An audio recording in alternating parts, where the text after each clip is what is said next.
प्रशान्तमनसं ह्येनं योगिनं सुखम् उत्तमम् उपैति शान्तरजसं ब्रह्मभूतं कल्मषम् प्रशान्तमनसं ह्येनं योगिनं सुखम् उत्तमम् उपैति शान्तरजसं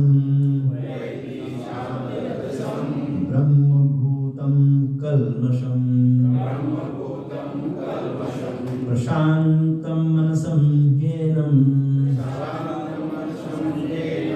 योगिनं सुखम् उत्तमम् उपैति शान्तरजसं ब्रह्मभूतं कल्मषम्। अनुवाद और तात्पर्य श्रील प्रभुपाद जी के द्वारा। श्रील प्रभुपाद की जय। जिस योगी का मन मुझ में स्थिर रहता है वह निश्चय ही दिव्य सुख की सर्वोच्च सिद्धि प्राप्त करता है। वह रजोगुण से परे हो जाता है। वह परमात्मा के साथ अपनी गुणात्मक एकता को समझता है और इस प्रकार अपने समस्त विगत कर्मों के फल से निवृत्त हो जाता है। तात्पर्य श्रील प्रभुपाद जी के द्वारा। श्रील प्रभुपाद की जय। ब्रह्मभूत वह अवस्था है जिसमें भौतिक कल्मष से मुक्त होकर श्री भगवान की दिव्य सेवा में स्थित हुआ जाता है। मद भक्ति लभते पराम, भगवत गीता 18.54। जब तक मनुष्य का मन श्री भगवान के चरण कमलों में स्थिर नहीं हो जाता तब तक कोई ब्रह्म रूप में नहीं रह सकता। सवै मनः कृष्ण पदार विंदयो। श्री भगवान की दिव्य प्रेमा भक्ति में निरंतर प्रवृत्त रहना या कृष्ण भावनामृत में रहना वस्तुतः रजोगुण तथा भौतिक कल्मष से मुक्त होना है। श्लोक संख्या 28 भी करने का प्रयास करेंगे। युजन एवं सदात्मानं योगी विगत कल्मषः सुखेन ब्रह्म संस्पर्शम् अत्यंतं सुखम अश्नुते। अनुवाद और तात्पर्य श्रील प्रभुपाद जी के द्वारा। श्रील प्रभुपाद की जय। इस प्रकार योगाभ्यास में निरंतर लगा रहकर आत्मसंयमी योगी समस्त भौतिक कल्मष से मुक्त हो जाता है और श्री भगवान की दिव्य प्रेमा भक्ति में परम सुख प्राप्त करता है। तात्पर्य श्रील प्रभुपाद जी के द्वारा। श्रील प्रभुपाद की जय। आत्म साक्षात्कार का अर्थ है श्री भगवान के संबंध में अपनी स्वाभाविक स्थिति को जानना। जीव अर्थात आत्मा श्री भगवान का अंश है और उसकी स्थिति श्री भगवान की दिव्य सेवा करते रहना है। ब्रह्म के साथ यह दिव्य सानिध्य ही ब्रह्म संस्पर्शक कहलाता है। ओम अज्ञानतिमिरान्धस्य ज्ञानाञ्जनशलाकया चक्षुरुन्मिलितं येन तस्मै श्रीगुरुवे नमः। श्रीचैतन्यमनोभीष्टं स्थापितं येन भूतले स्वयं रूप कदा मह्यं ददाति स्वपदान्तिकं।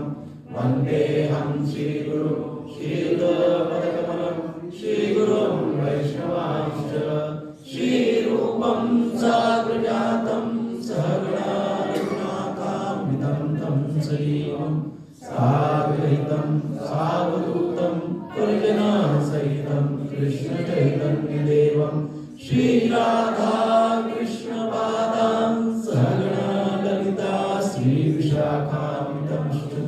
हे कृष्ण करुणा सिन्धु दीनबन्धु जगत्पते गोपेश गोपिकान्त राधाकान्त नमोस्तुते। तप्तकाञ्चन गौराङ्गी श्रीराधे वृन्दावनेश्वरी वृषभानुसुते देवी प्रणमामि हरिप्रिये। वाञ्छाकल्पतरुभ्यश्च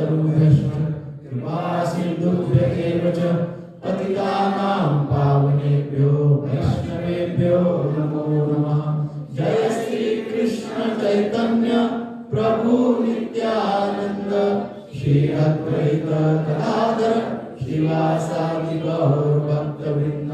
हरे कृष्णा कृष्णा कृष्णा हरे हरे, हरे राम राम राम हरे हरे, हरे कृष्णा कृष्णा कृष्णा हरे हरे, हरे राम राम राम हरे हरे, हरे कृष्णा कृष्णा कृष्णा हरे हरे, हरे राम राम राम हरे हरे। श्रील प्रभुपाद की जय। जिससे योगी का मन मुझ में स्थिर रहता है वह निश्चय ही दिव्य सुख की सर्वोच्च सिद्धि प्राप्त करता है। वह रजोगुण से परे हो जाता है, वह परमात्मा के साथ अपनी गुणात्मक एकता को समझता है और इस प्रकार अपने समस्त विगत कर्मों के फल से निवृत्त हो जाता है। पिछले श्लोक में भगवान ने कहा था, क्या कहा था? भगवान ने कहा था मन जहां जहां जाता है वहां से खींच कर कहां लगाओ? भगवान के चरणों में लगाओ। मन तो जाएगा, मन का चंचल प्रवृत्ति है ना? चलचित्तम चलत वित्तम चंचलम इदम सर्वम, सब चंचल है। मन एक जगह लगेगा, रुकेगा नहीं। सारा संसार चंचल है, मन चंचल है, धन चंचल है, everything is so much volatile, बहुत चंचल है। वो तो जाएगा, मन तो जाएगा। पर फिर एक फॉर्मूला भगवान ने लास्ट श्लोक में बताया था कि योगी क्या करते हैं, जो सक्सेसफुल होते हैं वो क्या करते हैं, जो भक्त होते हैं, विद्वान होते हैं, योगी होते हैं, यशस्वी होते हैं, वो क्या करते हैं? मन जब भी जहां कहीं पे जाता है वहां से उसको कितनी देर में? तुरंत। नहीं तो आज मन वहां चला गया, कल सुबह आप लाएंगे। वो ऐसा नहीं कहा है। भगवान ने क्या कहा है? तुरंत खींच के भगवान का स्मरण कराते हैं मन को और भगवान की ओर उसको निर्देशित करते हैं, भगवान के चरणों में उसको आश्रित कर देते हैं। ये पिछले श्लोक में हमने देखा था। इस प्रकार से हमको इंस्ट्रक्शन थी भगवान के द्वारा कि हमारा भी मन यदि यहाँ वहां जाएगा तो हमको क्या करना है? खींच के लाना है, भगवान में उसको लगाना है। अब जब ये अर्जुन ने पिछले शनिवार को सुना तो फिर अर्जुन के मन में एक जिज्ञासा हुई। अर्जुन के मन में ये जिज्ञासा हुई कि हे भगवान, हे कृष्ण, यदि इस प्रकार से कोई व्यक्ति, कोई भक्त अपना मन बार बार दौड़ता है और उसको बार बार खींच के भगवान के चरणों में लाता है, भगवान के चरणों में लगाता है, भगवान के आश्रित मन को कर देता है, तो उसको फल क्या मिलता है? हैं? हम भी ऐसे ही बार बार सोचते हैं ना। हम क्या सोचते हैं? कोई भी चीज हमको यदि बोली गई है, शास्त्र ने, गुरु ने या साधुओं ने या परंपरा में कोई भी इंस्ट्रक्शन बोली हो, कोई बात हमको बोली हो, हमारे मन में दूसरा प्रश्न तुरंत तैयार हो जाता है। वो क्या? मुझे क्या मिलेगा इससे? क्या लाभ? तो अर्जुन ने वही प्रश्न पूछा, वही जिज्ञासा निर्माण की अर्जुन के मन में कि भगवान, यदि बार बार मन को खींचूंगा और भगवान आपके चरणों में आपके आश्रित उसको कर दूंगा तो लाभ क्या होगा? वो जो योगी गण है, वो जो यशस्वी लोग हैं, वो जो सक्सेसफुल है, वो जो भक्त है, वो जो विद्वान है, वो ऐसा करते हैं तो उनको लाभ क्या होता है? ऐसा जिज्ञासा अर्जुन के मन में हुई। तो भगवान क्योंकि अंतर्यामी है, अर्जुन के मन की जिज्ञासा को समझ गए और इसलिए ये श्लोक उन्होंने बोला। इस श्लोक में भगवान उत्तर में ये कहते हैं कि उस समय उस व्यक्ति को दिव्य सुख की अनुभूति होती है, ऐसा इस श्लोक में बोला है। क्या होता है लाभ? क्या लाभ होता है? दिव्य सुख की अनुभूति होती है, डिवाइन एक्सटेसी, अद्भुत आनंद, अद्भुत सुख, दिव्य सुख का अनुभव उस समय उस व्यक्ति को होता है, ये फल मिलता है। पहली पंक्ति में जो पहला शब्द है, पहले शब्द में बताया गया है प्रशांत मनसम। अर्थात योगी का या उस व्यक्ति का मन प्रशांत होता है। अभी हम शांत तो कई बार सुनते हैं, प्रशांत का क्या अर्थ है? शांत और प्रशांत, शांत अर्थात क्या, शांति अर्थात क्या, या शांत होना अर्थात क्या? शांत तो हो गया, परंतु कब फिर से अशांत होगा पता नहीं। उसको शांत कहते हैं। क्या कहते हैं? किसको कहते हैं? कुछ समय के लिए शांत है, फिर कब अशांत हो जाएगा नो आइडिया, उसको कहते हैं शांत। और प्रशांत अर्थात क्या? तो प्रशांत की इस श्लोक में विशेषकर भगवान ने शब्द का उपयोग किया, प्रशांत अर्थात प्रकृष्ट रूपेण शांत। प्रकृष्ट अर्थात क्या? ऐसा शांत जो पुनः अशांत नहीं होता। प्रकृष्ट रूपेण शांत, इस प्रकार से वो शांत हो जाता है, ऐसी शांति उसको प्राप्त होती है कि पुनः पुनः अशांत नहीं होता है ना? तो इसलिए शब्द का प्रयोग क्या किया है? प्रशांत। तो जिसका भी नाम प्रशांत है आपके यहाँ पे जो उपस्थित है, वो नित्य कैसे रहते हैं? शांत रहते हैं, ऐसा अपेक्षित किया जाता है भगवान के द्वारा। जैसे उदाहरण के तौर पे यदि देखें तो नदियां देखो, अभी बारिश चल रही है ना? तो अभी तक तो नदियां शांत बह रही थी, अब जरा सी बारिश क्या नहीं हुई तो नदियों ने अपना अपना किनारा छोड़ दिया, टूट गया किनारा, और फिर पूरा जो सारे संसार को समृद्धि जो नदी दे रही थी, खेत खलिहान हरे भरे हो रहे थे उस नदी के कारण, वही नदी अभी क्या कर रही है? अशांत होने के कारण विनाश कर रही है ना? वही नदी क्योंकि अशांत हो गई, वही व्यक्ति जब शांत होता है तो समृद्धि का कारण बनता है, शांति यश का कारण बनता है, सुख समाधान का कारण बनता है। वही व्यक्ति जब अशांत हो जाता है तो विध्वंस का कारण बन जाता है, जैसे नदी। क्योंकि कभी कभी शांति होती है, कभी कभी अशांति होती है, परंतु अब वो नदी जिसको मिलती है, किसको मिलती है? समुद्र को मिलती है। नदी समुद्र को मिलती है ना? कभी आपने सुना, कभी एक आध बार होता होगा, लेकिन वो भी अंदर समुद्र के अंदर उथल पुथल होती है।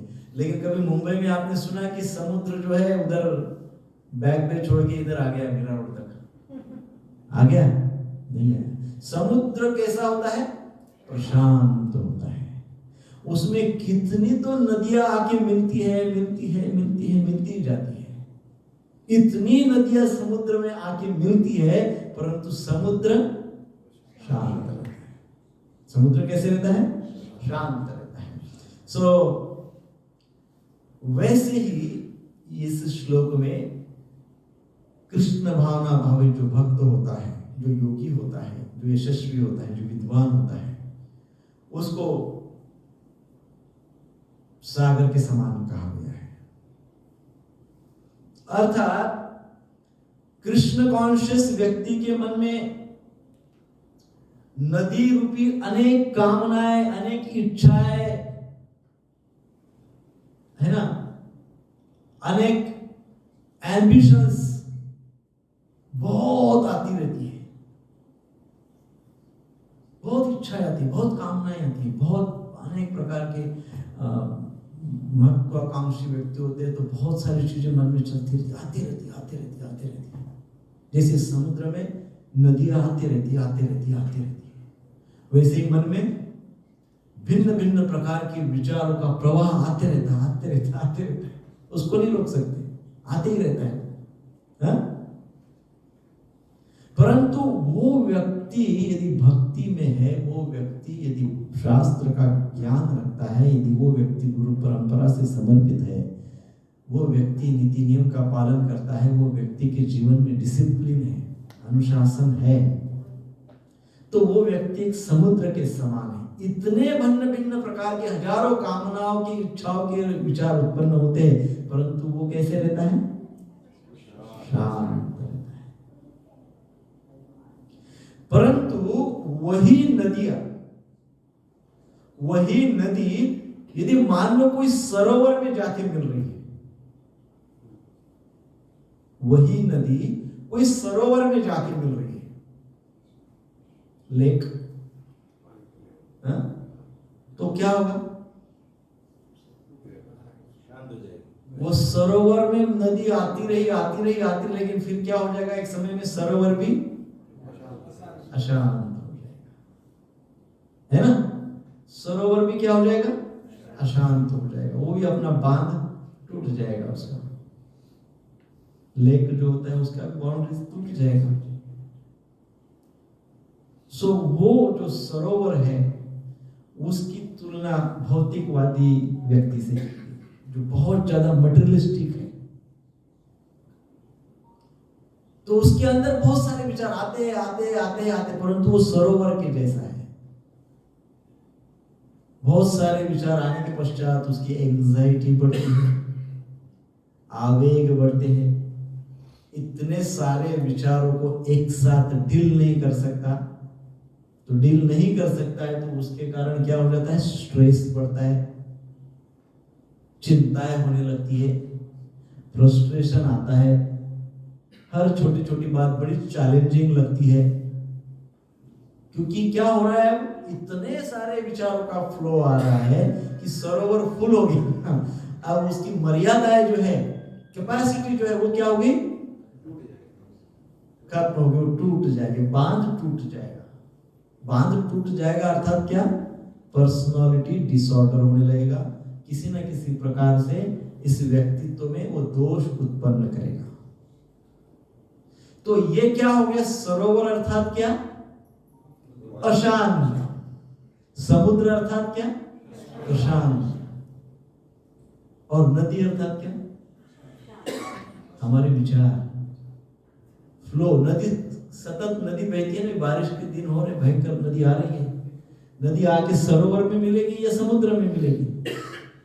सो मैं कौन हूं? मैं सरोवर हूं क्या कि मैं समुद्र हूं? सरोवर हूं तो क्या हो जाएगा? इतने सारे विचार रूपी नदियों को झेल झेल के कभी तो मैं अशांत हो जाऊंगा, अनस्टेबल हो जाऊंगा, अस्थिर हो जाऊंगा। परंतु यदि मेरी डेप्थ, समुद्र अर्थात क्या? समुद्र किससे जाना जाता है? उसके डीपनेस से, डेप्थ से। कितना डीप है, कितना गहरा है। समुद्र की गहराई किसी को गहराई है, व्यक्तित्व के पास गहराई। गहराई अर्थात क्या?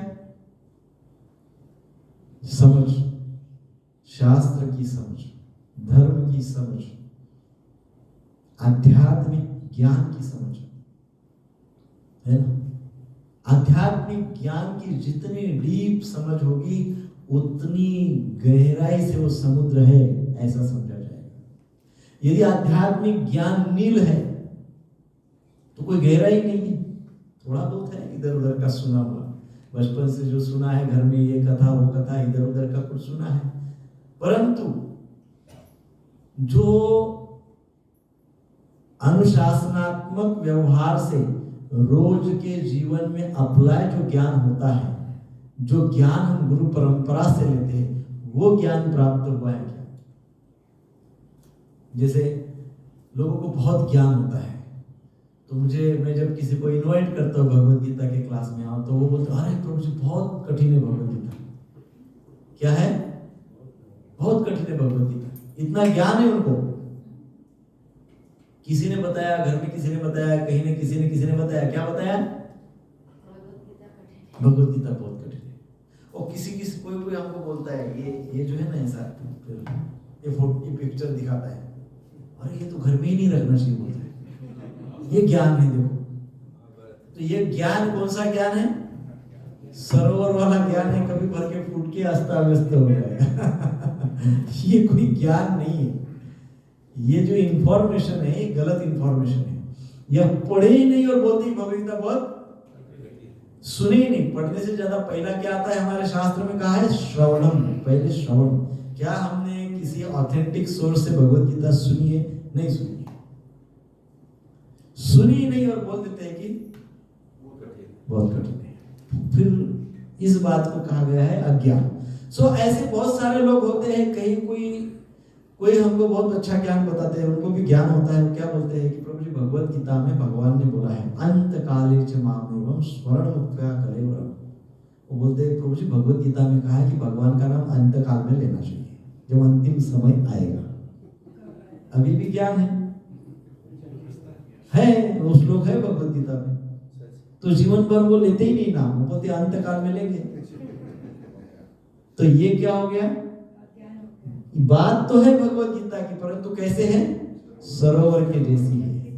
ये कभी भी पर्सनालिटी डिसऑर्डर हो सकती है, तहस नहस हो सकती है, क्योंकि डेप्थ नहीं है, गहराई नहीं है, उसको एज इट इज समझा नहीं है, समर्पित होके समझा नहीं उस बात को। सो इसलिए यहाँ पे ये दो उदाहरण बहुत अच्छे दिए कि भौतिकवादी व्यक्ति का मन सरोवर की तरह होता है, और भगवत भावना भावित, कृष्ण भावना भावित व्यक्ति, या जो आध्यात्मिक ज्ञान को प्राप्त कर रहा है वो व्यक्ति, या इस श्लोक में योगी की बात कर रहे हैं, योगी, भक्त, विद्वान, है ना, ऐसे कोई भी व्यक्ति की तुलना की गई है समुद्र से, अर्थात गहराई से। तो गहराई, उसमें कितने भी विचार आने दो, अनेकों प्रकार के, हजारों प्रकार के विचारों का फ्लो आने दो, परंतु वो व्यक्ति क्या करता है, उस विचारों से प्रभावित नहीं होता है। विचार तो आएंगे, विचारों को आप नहीं रोक सकते, विचारों को कोई नहीं रोक सकता, विचार आएंगे, परंतु क्या हम उन विचारों से प्रभावित हो रहे हैं? तो जो भक्त होता है, विद्वान होता है, कृष्ण भावना भावित होता है, जिसको समुद्र कहा गया है, जो गहराई में होता है, वो व्यक्ति उन विचारों से प्रभावित नहीं होता है। विचार तो सबको आते हैं, पर वो प्रभावित नहीं होता है। दूसरा शब्द है, दूसरी पंक्ति है, एनम योगिनम सुखम उत्तमम उपैति, अर्थात उस योगी को उत्तम सुख की प्राप्ति होती है। किस योगी को उत्तम सुख की प्राप्ति होती है? जो प्रशांत है। योगी प्राय प्रशांत ही होते हैं। उस व्यक्ति को उत्तम सुख की प्राप्ति होती है जो प्रशांत है। प्रशांत है अर्थात समुद्र के जैसा है, समुद्र के जैसा है अर्थात ज्ञान प्राप्त है। कैसा ज्ञान प्राप्त है? गुरु परंपरा से शास्त्रोक्त ज्ञान प्राप्त है ना? तो गहराई है, उसके पास गहराई है, डेप्थ है। कोई भी चीज ऐसी ऊपरी तरह से नहीं समझता है। किसी भी विषय पे समझना है तो चिंतन मनन करके समझता है। इसकी चर्चा हमने पूर्व में की है। इस श्लोक में हम सबको जो अति प्रिय शब्द है वो शब्द बताया है भगवान ने, वो सबको बहुत प्रिय शब्द है। क्या है? सुखम है ना? क्या है? एनम योगिनम सुखम उत्तमम, उत्तम सुख, उत्तम सुख की बात कही गई है।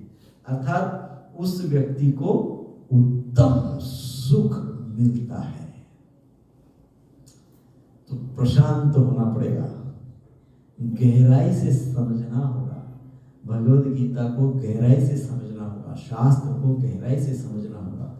गहराई से समझने के लिए प्रयास करें कि अपने आचरण में बातें लाए। गहराई से समझ ऐसे नहीं आती है। जब तक हम शास्त्र को अप्लाई नहीं करते तब तक हमारी समझ गहरी नहीं हो सकती। आप लिख लीजिए बोल्ड टाइप में, विदाउट आचरण ज्ञान का डेप्थ नहीं होगा, डीप नॉलेज नहीं होगा, गहराई में हम नहीं उतर पाएंगे। केवल किताबें पढ़ते जाएंगे, बड़े बड़े वेद शास्त्र संपन्न, सारे वेदों का अध्ययन कर लिया, बड़े बड़े शास्त्र का अध्ययन कर लिया, सब कुछ कर लिया, बड़े बड़े लेक्चर दिए। लेक्चर में कहते हैं कि चाय नहीं पीना चाहिए और घर पे जाके तुरंत आधी कप चाय पी लेते हैं और ज्ञान तो बहुत बड़ा बड़ा देते हैं शास्त्र का, है ना? तो आचरण, इट्स वेरी इंपॉर्टेंट। आचरण जब तक नहीं होता है तब तक गहराई, ज्ञान की गहराई में नहीं उतर सकते। भक्ति का टेस्ट तब तक नहीं मिलेगा, साक्षात्कार तब तक नहीं होगा। सो आचरण थोड़ा थोड़ा क्यों ना हो, एक एक बात को जीवन में अप्लाई कर सकते हैं, बट विदाउट आचरण नथिंग इज पॉसिबल। सो सुखम, उत्तम सुख की बात भगवान यहाँ पे कर रहे हैं। उस व्यक्ति को उत्तम सुख मिलता है। उत्तम सुख की व्याख्या क्या है? उत्तम सुख किसको कहते हैं? तो उत्तम सुख की व्याख्या भगवान 18वें अध्याय में बहुत अच्छी तरह से करते हैं। हम संक्षेप में उसकी चर्चा आज करेंगे। जब हम 18वें अध्याय तक पहुंचेंगे तब हम उसकी एकदम डिटेल चर्चा करेंगे। आज हम संक्षेप में, सो उत्तम सुख किसको कहा गया है? तो सात्विक सुख को उत्तम सुख कहा गया है। अच्छा, उस उत्तम सुख का लक्षण क्या है? उस उत्तम सुख का लक्षण क्या है? तो बताया है, यत् तत् अग्रे विषम इवं परिणामे अमृतोपमम् तत्सुखम सात्विकम प्रोक्तम आत्मबुद्धि प्रसादजम यत् अग्रे विषमम इमं। अब यत् अग्रे, यत् अर्थात जो, अग्रे अर्थात शुरुआत में, अग्र कहते हैं ना, यत् अग्रे विषम इवं, विषम इव, विषम अर्थात विष के समान, इव अर्थात समान, विष के समान, जो शुरुआत में विष के समान लगता है, हाँ? जो प्रारंभ में विष जैसा लगता है, परिणामे अमृतोपम, परिणाम अंत में जो परिणाम, लेकिन फल जो है, परिणाम जिसका जो है वो कैसा है? अमृत के समान है। शुरुआत में विष के समान लगता है और अंत में परिणाम के रूप में अमृत के समान है। तत्सुखम सात्विकम प्रोक्तम, उस सुख को सात्विक सुख कहा गया है।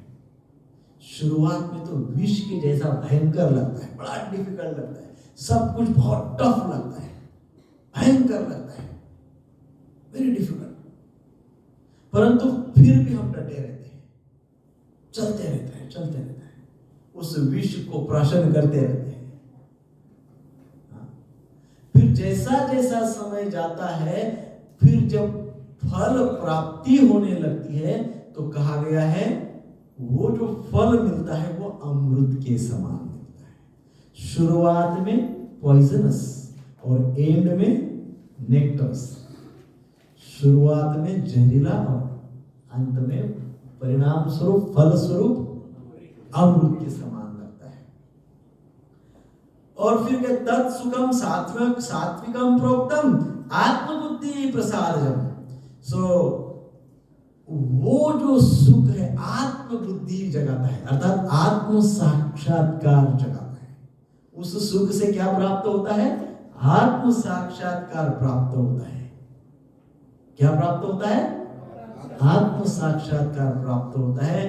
वह सात्विक सुख कहलाता है, उसको सात्विक सुख कहते हैं। अर्थात क्या? शुरुआत में बड़ी डिफिकल्टीज आती है, बाद में अंत में उसका अच्छा फल प्राप्त होता है, पहली बात। दूसरी बात क्या होता है? आत्मबुद्धि अर्थात आत्म साक्षात्कार प्राप्त होता है। और ऐसे अवस्था में या इस प्रकार के सुख को क्या कहते हैं? सात्विक सुख। उसको जैसे उदाहरण के तौर पे बताया जाए, सिंपली सब शुरुआत में 4 नियमों का पालन करने के लिए बोलते हैं, कितना कठिन लगता है। विशेषकर चाय, कॉफी, प्याज, लहसुन छोड़ना, परीक्षा में तो ऐसा लगता है कि जेल में डाल दिया, कुछ करना ही नहीं, चाय नहीं, कॉफी नहीं, ये नहीं, कुछ उसमें लोग, रिश्तेदार, फ्रेंड सर्कल में लोग आके बोलते चाय नहीं पीते क्या? कितना कठिन जीवन लगता है प्रभु, हाँ? बहुत कठिन जीवन। लोग टॉर्चर करते हुए अलग, जहाँ वहाँ के इधर उधर के प्रोफेशन में, यहाँ वहाँ समाज में बड़ा भयंकर टॉर्चर होता है, बड़ा कठिन लगता है। लेकिन जैसे जैसे over the period of time धीरे धीरे हम डटे रहते हैं, देन हमको धीरे धीरे शुद्धता का अनुभव कहीं ना कहीं बैक ऑफ द माइंड हमारे कॉन्शियसनेस में कहीं ना कहीं स्पर्श होता है।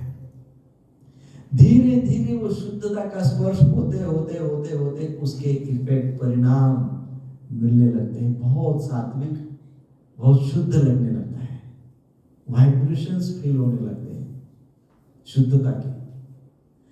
धीरे धीरे धीरे इसी प्रकार से जप का होता है। जप करने बैठे तो नींद आने लगती है, आपको बस ही आने लगती है, कमर दर्द, बदन दर्द, पैर दर्द, ये दर्द वो दर्द, और उसके ऊपर भी माइंड है ना, इधर उधर माइंड भटकते, बहुत डिफिकल्ट लगता है। भगवान का नाम उच्चारण, भगवान का नाम, ये जितना आसान है उससे आसान कुछ है चीज संसार में? कुछ भी संसार में आसान नहीं है, कुछ भी नहीं आसान संसार में। लेकिन करके देखो तब पता चलेगा। नहीं, रोज 16 माला जप करके देखो तब पता चलेगा कितना आसान है। डिफिकल्ट लगता है शुरुआत में, बहुत डिफिकल्ट लगता है। संसार के वो सारे विचार उसी समय मन में आ जाते हैं जो पहले कभी नहीं आए, जब करते वक्त आ जाते हैं। कोई अमुक व्यक्ति ने मुझे 15 साल पहले कुछ इंसल्ट किया था, वो जब करते वक्त याद आ गया। अमुक की शादी में गई थी, गया था, उधर मेरा वो उनका चाचा मामा फूफा कोई मिला था, उसने मेरे को हरे कृष्ण नहीं किया था। वो कब याद आता है? 15 साल बाद जब करते सुबह 4:30 बजे आता है। ऐसे होता है, टफ है, टफ है, परंतु आने दो। Initially it is difficult, tough है, but keep on doing, consistency, करते रहो करते रहो करते रहो करते रहो। If you are a duty, be duty. आप भक्त है, भक्त रहो, बने रहो भक्त, बने रहो भक्त, बने रहो भक्त, बने रहो भक्त, है ना? कॉम्प्रोमाइज मत करो, करते रहो करते रहो करते रहो करते रहो। यहाँ पे कृष्ण कॉन्शियस व्यक्ति कहा गया है, यहाँ पे योगी कहा गया है, उसको यशस्वी, विद्वान, सक्सेसफुल, ऐसे व्यक्ति के लक्षण वो करते रहता है कंटिन्यू। डिफिकल्ट लगता है इनिशियली, लेकिन फिर धीरे धीरे धीरे धीरे फिर नाम रुचि में जब वो व्यक्ति आता है तो बहुत से भक्तों के अनुभव है, जब तक वो अपना जप पूर्ण नहीं करते हैं उनको बड़ा अनकंफर्ट लगता है, बड़ा उदासीन लगता है। आज जप नहीं पूरा हुआ, एकदम उदास फील होता है, मेरा आज साधना नहीं हुआ, उदास लगता है, मेरी कमिटमेंट जो थी स्पिरिचुअल कमिटमेंट वो मैंने नहीं की, बड़ा उदास लगता है, टेस्ट आने लगती है।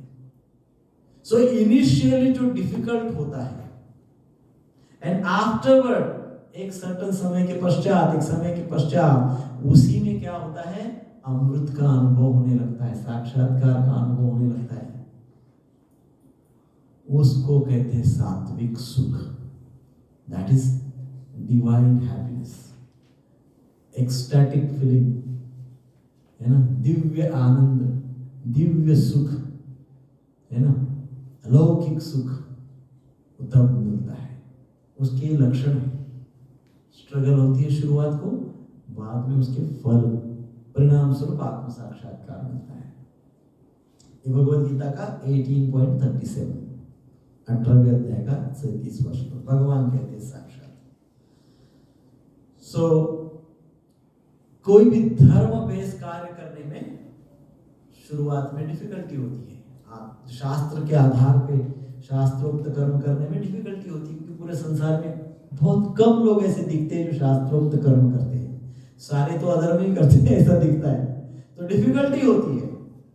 परंतु डटे रहो, करते रहो, बी कंसिस्टेंट, करते रहो करते रहो करते रहो, तो उस कर्म की फलश्रुति मिल जाएगी। कर्म का जो फल मिलेगा बहुत डिवाइन फल मिलेगा, बहुत दिव्य फल प्राप्त होगा, ऐसे इस श्लोक में कहा है। फिर नेक्स्ट आगे का वही 18वें अध्याय का 38वां श्लोक जो सुख से रिलेटेड है, 18.38 विषयेन्द्रिय संयोगात् यतत् अग्रे अमृतोपमं परिणामे विषम एव तत् सुखम राजसं श्रुतम्। पहले श्लोक का उल्टा श्लोक है, इसमें क्या कहा गया है? विषयेन्द्रिय संयोगात्, विषयों के संपर्क में आके, संसार के संपर्क में आके, कामनाओं के संपर्क में आके क्या होता है? यत् तत् अग्रे अमृतोपमम्। कामनाओं के विषयों के संपर्क में जब व्यक्ति आता है तो उसको कामनाएं, वो विषय अमृत के समान लगती है। शुरुआत हुई इनिशियली जो अमृत के समान लगता है, शुरुआत को प्रारंभ में ही क्या लगता है, जो अमृत के समान लगता है। यत् तत् अग्रे अमृतोपमम्, शुरुआत में अग्रे, शुरुआत में अमृत के समान लगता है। परिणामे विषम इव, परंतु परिणाम क्या होता है, विष के समान होता है, जहरीला होता है, भयंकर विपरीत परिणाम मिलता है। तत्सुखम राजसं स्तुतम्, वो जो सुख है उसको राजसिक सुख बोला गया है ना। जो सुख इंद्रियों द्वारा अनेक विषयों के संसर्ग से प्राप्त होता है और जो प्रारंभ में अमृत तुल्य लगता है, अंत में विष तुल्य हो जाता है, उसको रजोगुणी सुख कहते हैं। एग्जाम्पल जैसे स्मोकिंग है, मजा आता है नहीं शुरुआत को। ड्रिंकिंग है, पीते वक्त एकदम फ्लाई हाई, ऊंचा उड़ते हैं लोग कितने वर्षों तक चालू रखते हो प्रोग्राम, अनेकों वर्षों तक चलता है। मांसाहार अनेकों वर्षों तक चलता है। आलस, आराम से सोना, कभी भी कुछ भी खाना, कभी भी 10 बजे 12 बजे उठना, कितना मस्त लगता है नहीं, वेरी कंफर्टेबल, बहुत अच्छा, अमृत के समान लगता है। इनिशियली शुरुआत में इनिशियली बहुत प्लेजेंट लगता है, बहुत अच्छा लगता है, तो उसको कहा गया अमृत तुल्य। ऐसा अनेक वर्षों तक चलते रहता है। फिर एक दिन डॉक्टर चेकअप करता है, बोलता है आप चाय छोड़ दो, शरीर में बहुत एसिड हो गया। क्या? सिगरेट छोड़ दो, मदिरा दारू छोड़ दो, मांसाहार छोड़ दो। क्या? इतना ही नहीं, समोसा, वड़ा, कचौरी छोड़ दो। क्या?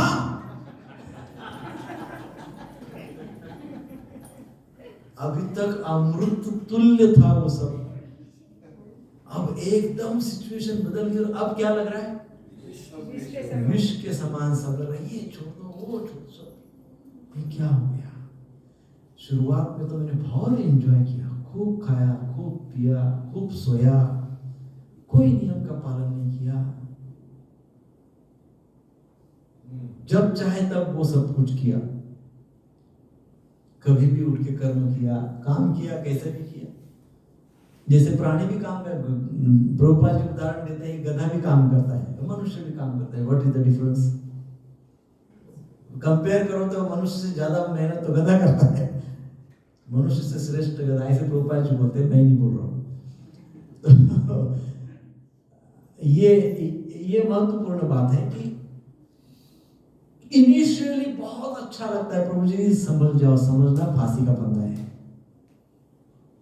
जो चीजें हमको बहुत अच्छी लगती है ना, क्या समझना चाहिए तुरंत? फांसी का फंदा है। Be careful, be careful. So इस श्लोक में भगवान बता रहे हैं, मैं नहीं बता, ये भगवान ने बोला हुआ है। 18.38 घर पे जाके डिटेल पढ़ाई करो उसकी, 37, 38, 39। सात्विक सुख, राजसिक सुख और तामसिक सुख, जिसके रिजल्ट भी बताए। पहला जो होता है सात्विक सुख, जब मिलता है तो आत्मबोध, आत्म साक्षात्कार, भगवान की प्राप्ति और दिव्य आनंद की अनुभूति, पहला। दूसरा क्या होता है?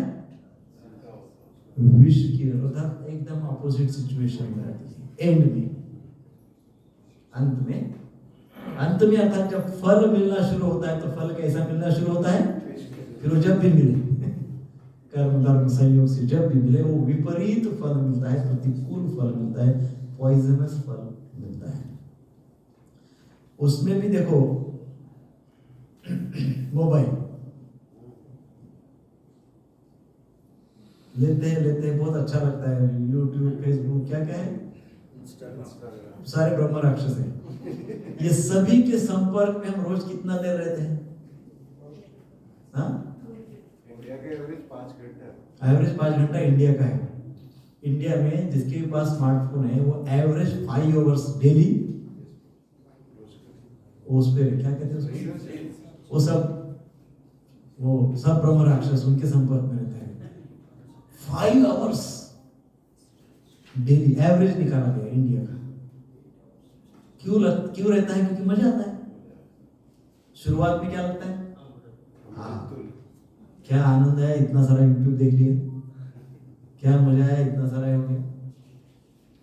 जैसे जैसे समय बीतता है आंखें कमजोर होती है, कान कमजोर हो जाते हैं, चिड़चिड़ापन बढ़ जाता है, व्यक्ति बहुत ओवर सेंसिटिव हो जाता है, टॉलरेंस 0 हो जाता है, और फिर शारीरिक समस्या शुरू हो जाती है। अपने ही शारीरिक समस्याओं के प्रति अपना ही टॉलरेंस खत्म हो जाता है, दूसरे का छोड़ो।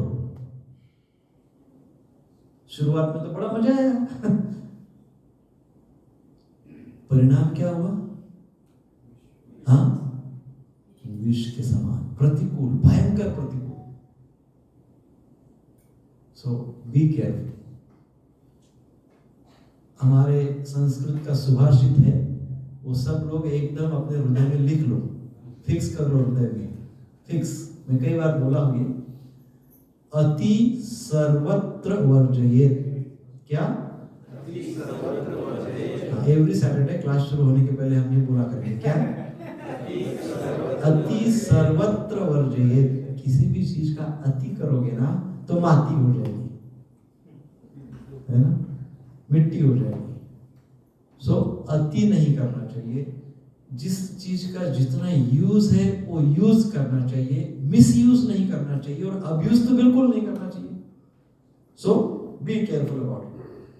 देन तीसरा श्लोक बताया गया है 18.39, 18वें अध्याय का ये, यत् अग्रे च अनुबंधे च सुखम मोहनम आत्मनः निद्रालस्य प्रमादोत्थम तत् तामसत् उदारतम। जो सुख आत्म साक्षात्कार के प्रति अंधा है, अर्थात जिसको आत्म साक्षात्कार नाम का कोई चीज होता है ये पता ही नहीं, अर्थात पता भी है तो उसको कुछ उससे कंसर्न ही नहीं, not bothered at all. Spiritual knowledge, आत्म साक्षात्कार, आत्मा वित्मा, नो बॉदरेशन, कोई कंसर्न ही नहीं है। जो प्रारंभ से अंत तक यत् अग्रे च अनुबंधे च, तो प्रारंभ से तो अंत तक मोह कारक है, अर्थात मोहित होते रहता है, और निद्रालस्य प्रमादोत्थम, और जो निद्रा, आलस्य तथा मोह से पूर्णतः लिप्त रहता है, वह तामसी कहलाता है। हाँ? जैसे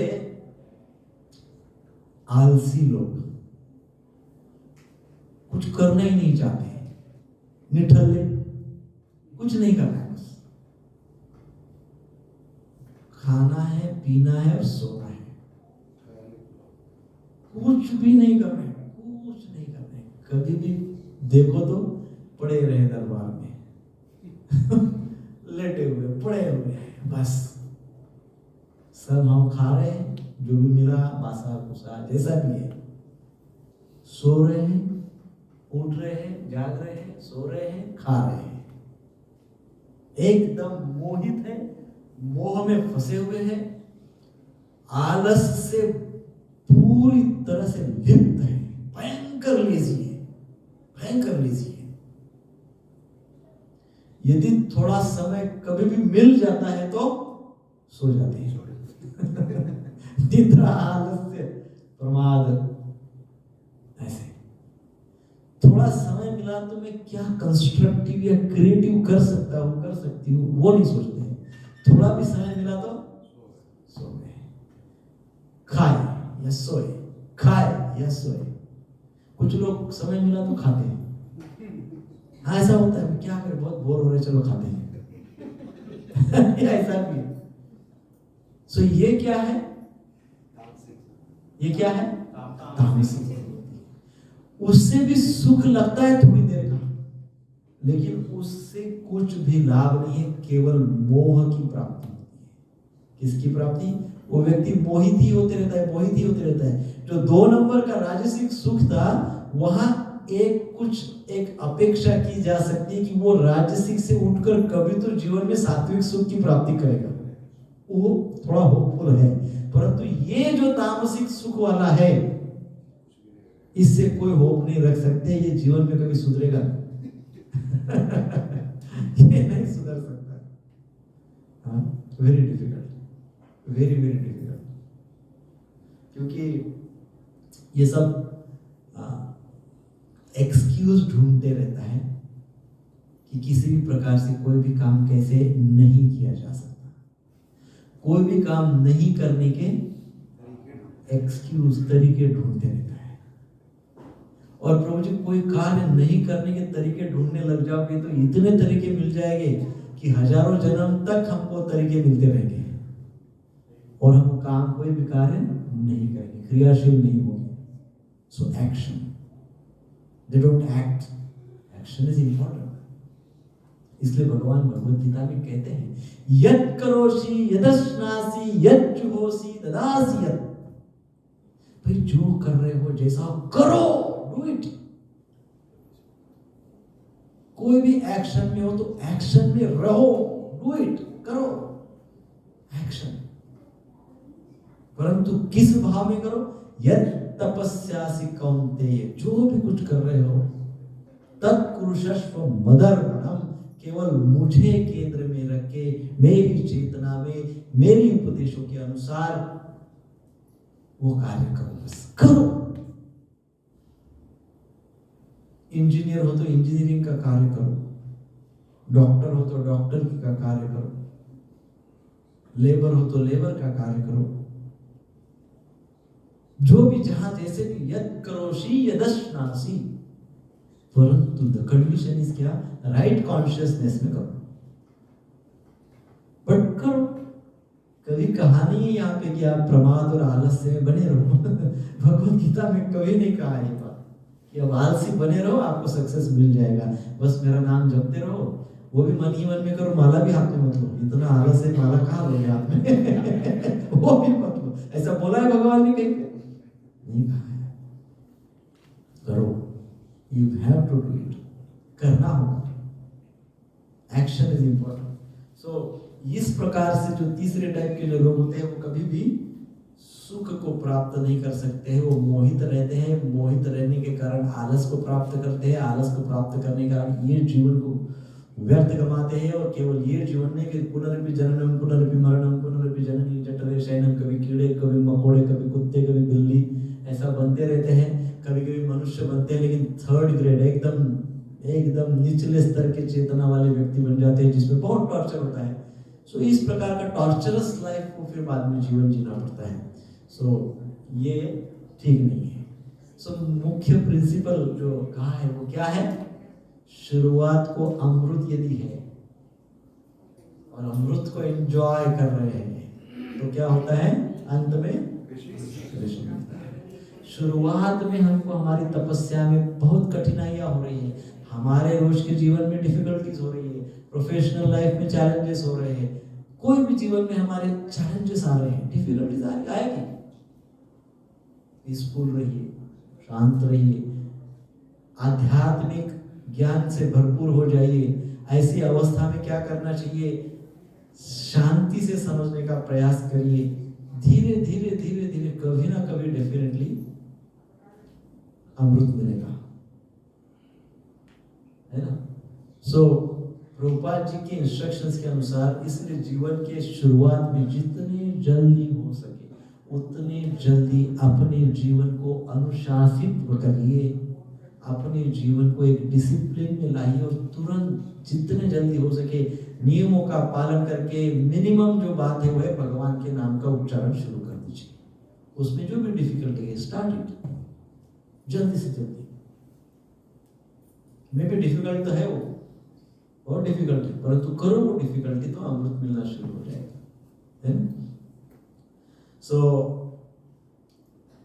भगवान योगी के विषय में जब बताया गया है तो योगी के विषय में इस श्लोक में, अभी हमने 18वें श्लोक के 18वें अध्याय के तीनों श्लोक देखे हैं, परंतु इस श्लोक में योगी की बात की है तो योगी को भगवान के स्मरण में सुख प्राप्त होता है, भक्त को भगवान के स्मरण में सुख प्राप्त होता है, विद्वान व्यक्ति को भगवान के स्मरण में सुख प्राप्त होता है, यशस्वी व्यक्ति को भगवान के कनेक्शन में अर्थात भगवान के स्मरण में सुख प्राप्त होता है।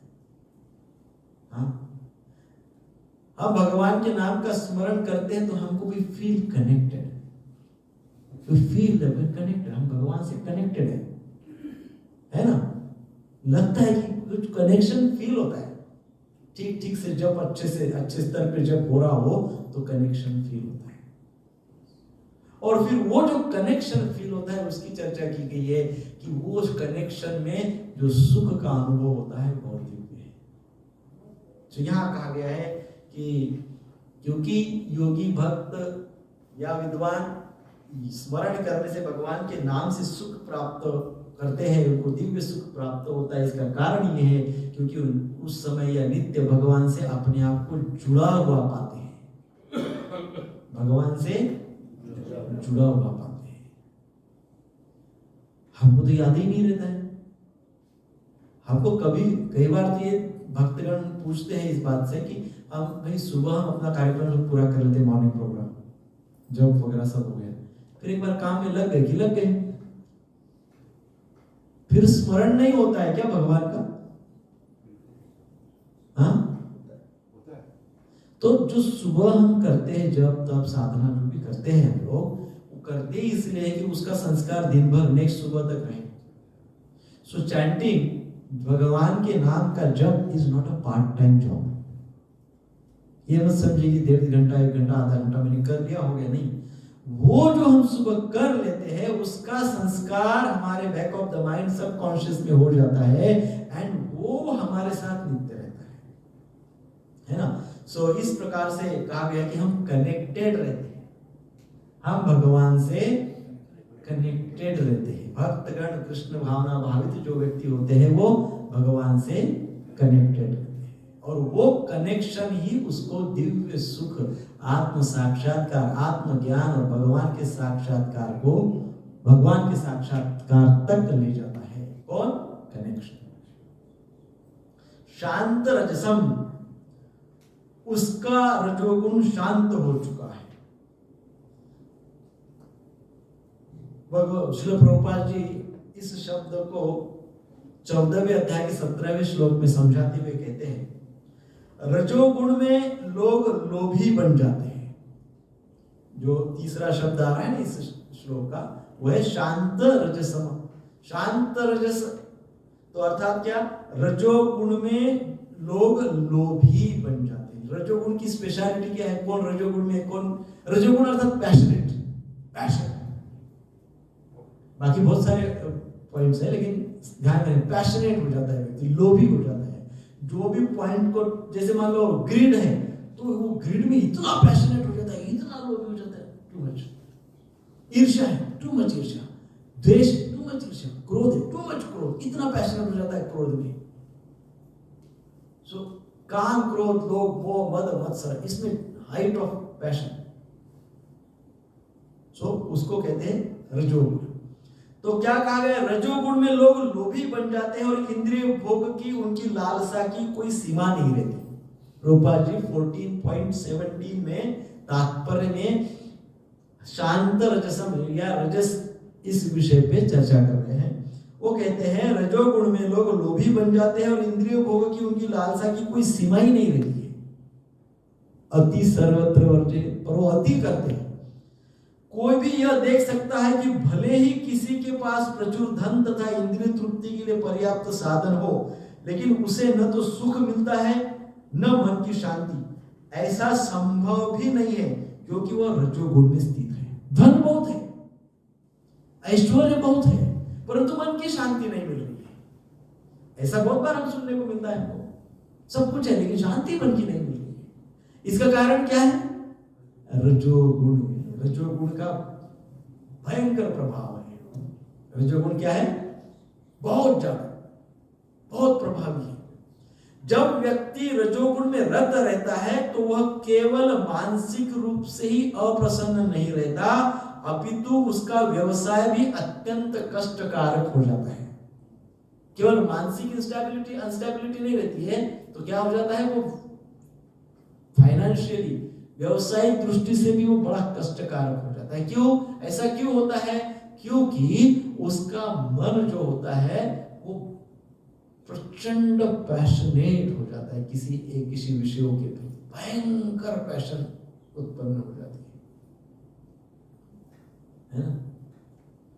जैसे वो भंवरा रहता है, भंवरा ना, तो उसको वो मकरंद बोलते हैं ना, वो मधु को एकत्रित करता है फूलों से, भिन्न भिन्न प्रकार के फूलों पे जाके ना वो मकरंद मधु एकत्रित करता है। But is very much passionate for test. वो जो उसको डिफरेंट टेस्ट का पैशन हो गया है, वेरी मच पैशनेट। और कभी कोई बहुत ही अच्छी टेस्ट मिल गई तो वो इतना उसमें एनग्रॉस्ड हो जाता है, इतना उस टेस्ट में फंस जाता है, एक कमल के पुष्प पे बैठ जाता है, उसको बड़ा आनंद आता है उसमें जो मधु उसको मिल रहा है। वो लेते रहता है, उसको तो और अति कर रहा है, उसको बड़ा मधु स्वीट आनंद आ रहा है। इतना लोभी हो गया है कि शाम हो गई उसको पता नहीं चला।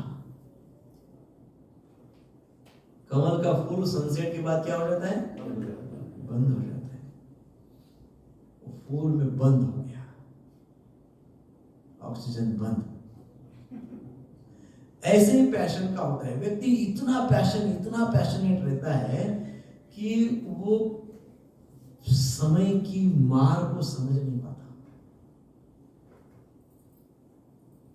वो पूरा सर्वस्व पैशन में लगा देता है। वो ये नहीं समझ पाता है कि वो समय उसके ऊपर प्रभाव कर रहा है। देखिए, पूरी समय का प्रभाव प्रत्येक व्यक्ति पे होता है, physically, mentally, intellectually and emotionally भी। व्यक्ति कई बार है ना, बहुत ज्यादा इमोशनल हो जाता है। जैसा एज बढ़ता है, इमोशंस बहुत ज्यादा हो जाते हैं। सो पैशन जब होती है तब व्यक्ति समय को समझ नहीं पाता, समय के उस शक्ति को, समय के पावर को समझ नहीं पाता, और भौरे के जैसा पैशन के पीछे फंस जाता है। फिर उसके सारे कार्यकलाप, बिजनेस में जो भी कुछ हो, सारे कार्यकलाप उसको डिफिकल्ट होने लगते हैं।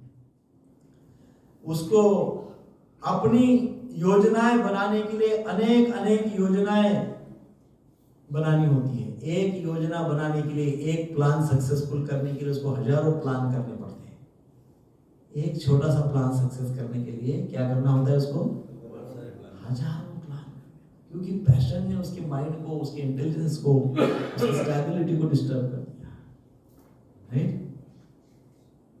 सो ये सब कष्टकारक है। प्रभुपाद जी 14.17 में बोल रहे हैं, दिस इज वेरी डिफिकल्ट। अब इस श्लोक में भगवान श्री कृष्ण कह रहे हैं कि उस योगी का मन रजोगुण से मुक्त हो जाता है। वो जो योगी है, जो भगवान के चरणों में आश्रय लेता है, जो कृष्ण भावना भावित है, जो आध्यात्मिक ज्ञान को प्राप्त करता है, जो ज्ञान को आचरण में लाता है, वो प्रशांत है। और प्रशांत होने के कारण वो सारे रजोगुण से मुक्त है। क्या है?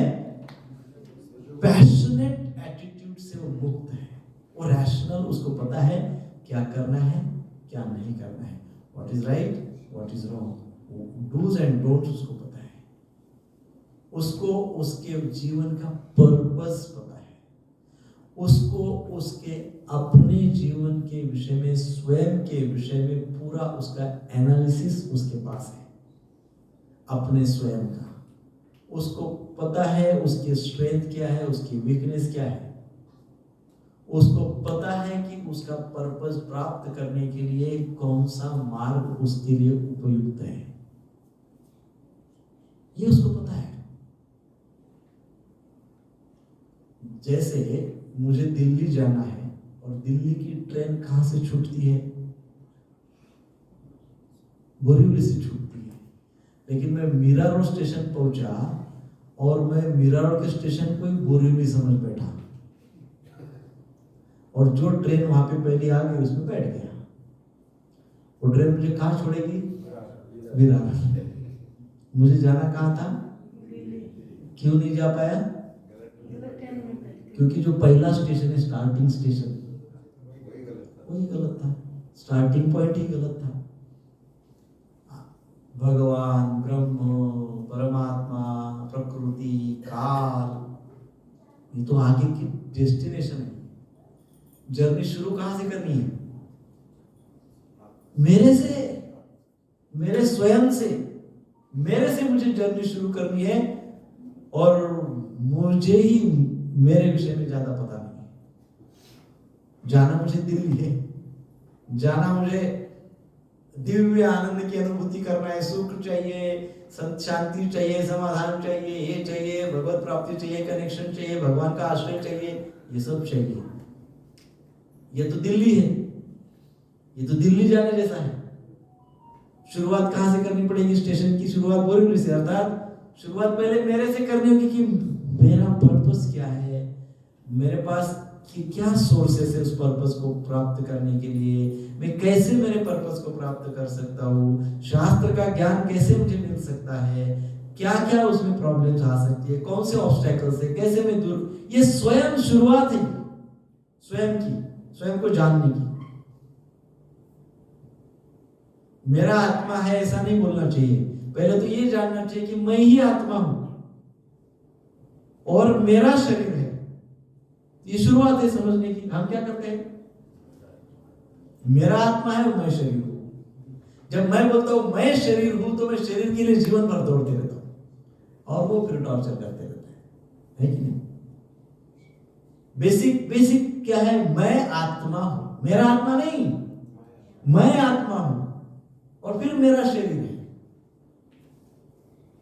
है ना? तो ये एकदम सो बेसिक्स। तो यहां पे इसीलिए कहा गया है कि वो, क्योंकि व्यक्ति बेसिक्स को जानता है, स्वयं को जानता है, भगवान को जानता है, पर्पस को जानता है, प्रोसीजर को जानता है, और इसलिए वो वहां पे पहुंचता है, और इसलिए वो भारी तनाव से मुक्त रहता है, क्योंकि वो कनेक्शन में रहता है, आश्रय में रहता है, गहराई में रहता है। गहराई में रहेगा तो छोटी मोटी जो नदियां आएगी, अशांत करने का प्रयास करेगी, वो परेशान नहीं होगा। ब्रह्मभूतम, आगे का शब्द अंतिम शब्द है ब्रह्मभूतम।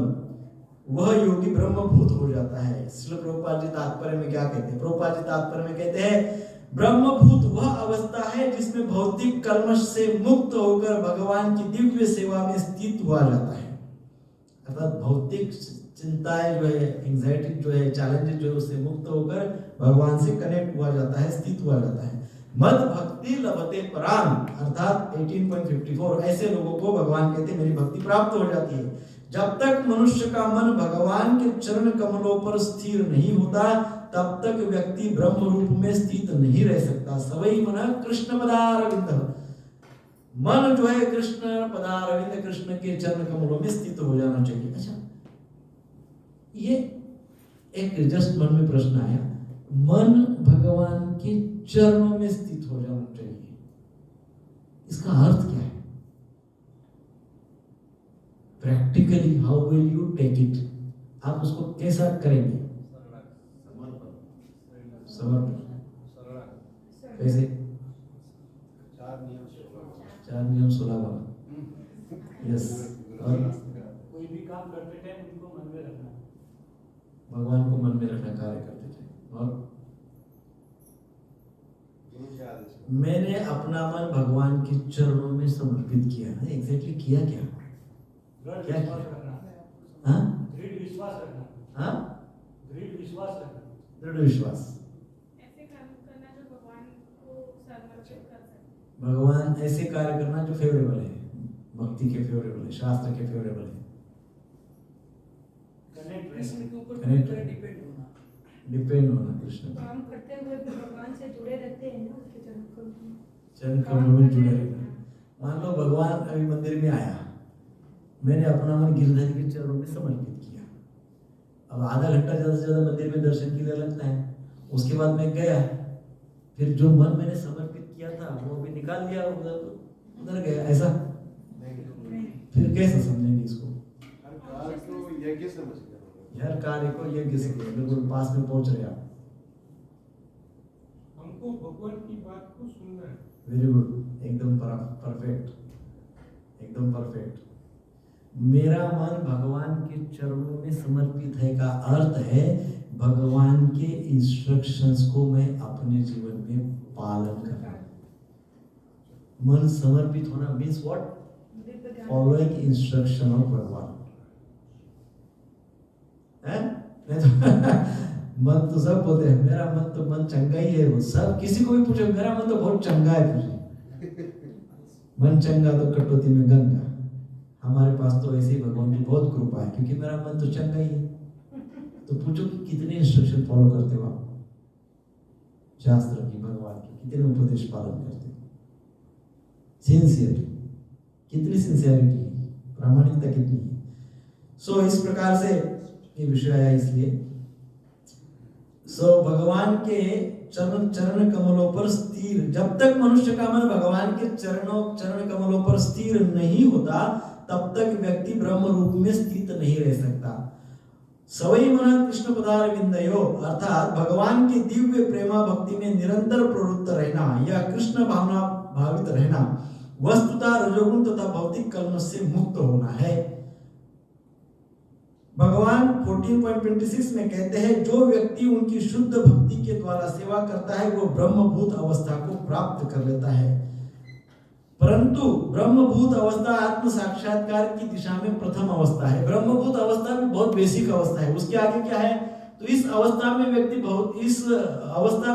भौतिक अवस्था को पार कर जाता है, परंतु वह ब्रह्म साक्षात्कार में पूर्णता प्राप्त नहीं कर पाता। यदि वह चाहे तो ब्रह्म पद पर बना रह सकता है और धीरे धीरे परमात्मा फिर भगवान के साक्षात्कार को प्राप्त कर सकता है। ब्रह्म पद तक उठ जाने के बाद भी यदि कृष्ण की भक्ति नहीं की जाती तो फिर नीचे गिरने का भय बना रहता है। सो ब्रह्मभूत अवस्था, योगी की अवस्था, उस अवस्था में व्यक्ति पहुंच तो जाता है, परंतु एकदम भगवान के नित्य सानिध्य में जाने के लिए तो भगवान की भक्ति करनी होगी। और जब भगवान की हम भक्ति करेंगे, समर्पित होंगे, भगवान के पास पहुंचेंगे, तब वो सर्वोच्च अवस्था हम प्राप्त कर सकते हैं। ऐसा इस श्लोक में कहा है। अकल्मषम अर्थात इस अवस्था में वो संपूर्ण पापों से मुक्त हो जाता है। जब इस प्रकार से व्यक्ति प्रशांत रहता है, गहराई में ज्ञान प्राप्त करता है, भगवान के चरणों में अपना मन लगाया हुआ रहता है, अपने रोज के जीवन में आचरण, धर्म के आधारित आचरण करता है, और इस प्रकार से जिस व्यक्ति के सारे पूर्व के कर्म शुद्ध हो जाते हैं, वो व्यक्ति भगवान को तो प्राप्त कर लेता है और उसके सारे कर्म, दुष्कर्म समाप्त हो जाते हैं। सो संपूर्ण इस अवस्था में संपूर्ण पापों से मुक्त हो जाता है। अब हम थोड़ा 7वें अध्याय का 15वां श्लोक देखेंगे। नमाम दुष्कृतिनो गुणा प्रपद्यन्ते नराधमा माया अपहृत ज्ञान आसुरम भावम आश्रित। अर्थात जो दुष्कृति है, अर्थात जिन्होंने पूर्व में पाप किए हैं, वो कभी भी भगवान के शरण नहीं लेते हैं। कहा क्या कहा गया है? नमाम दुष्कृतिनो गुणा प्रपद्यन्ते नराधम। भगवान स्वयं 7वें अध्याय में कहेंगे, आगे कई अध्याय है, भगवान स्वयं कहेंगे कि जो दुष्कृति है, अर्थात कौन है? जिन्होंने पूर्व में दुष्कृत्य अर्थात पाप किए हैं, नमाम दुष्कृतिनो मूढ़ा, वो मूर्ख है, प्रपद्यन्ते नराधम, वो अधम है, वो माया उपहृत ज्ञाना, उनका ज्ञान माया से उपवृत होने के कारण वो आसुरी भाव को प्राप्त करते हैं, आसुरी भाव के आश्रित रहते हैं, उनको मेरी प्राप्ति कभी नहीं होती, ऐसे भगवान कहते हैं। तो पहले योगी की व्याख्या की कि किसको भगवान की प्राप्ति होती है, किसको दिव्य सुख का अनुभव होता है, कौन गहराई में जाता है, वो पहली बात हो गई। अब कौन नहीं जाता, उसमें कहा गया अकल्मषम, जिसके अंदर पाप पूर्व के भरे हुए हैं, ऐसा व्यक्ति वो कभी भी भगवान के पास नहीं जाता, भगवान की कृपा प्राप्त नहीं। नमा दुष्कृतिनो मूढ़ा, दुष्कृति पूर्व की है, पूर्व की अर्थात नॉट नेसेसरी पूर्व जन्म की, आज से पहले की, कभी की भी, एनी टाइम, कभी भी, अभी ये वर्तमान से पूर्व में कभी भी, उस समय के कुछ कर्म है, ऐसे कर्म भगवान के पास जाने नहीं देते हैं, भगवान की कृपा उसको मिलती नहीं। स्वयं भगवान कह रहे हैं वो क्यों नहीं मिलती, क्योंकि माया अपवृत, माया उपवृत ज्ञान, अपवृत ज्ञान, माया ने उनके ज्ञान को अपवृत कर लिया, किडनैप कर लिया, इसके कारण। और फिर उसी अध्याय में आगे 28वें श्लोक में भगवान कहते हैं 7.28 में, येषां द्वंद्वगतं पापं जनानां पुण्य कर्माणां ते द्वंद्व मोह निर्मुक्ता भजन्ते मां दृढ़व्रता। 7.28 में भगवान कहते हैं जिन मनुष्यों ने पूर्व में तथा इस जन्म में पुण्य कर्म किए हैं और जिनके पाप कर्म का पूर्णतया अच्छेदन हो चुका है, वे मोह के द्वंद्व से मुक्त हो जाते हैं, वे संकल्प पूर्वक मेरी सेवा में तत्पर हो जाते हैं।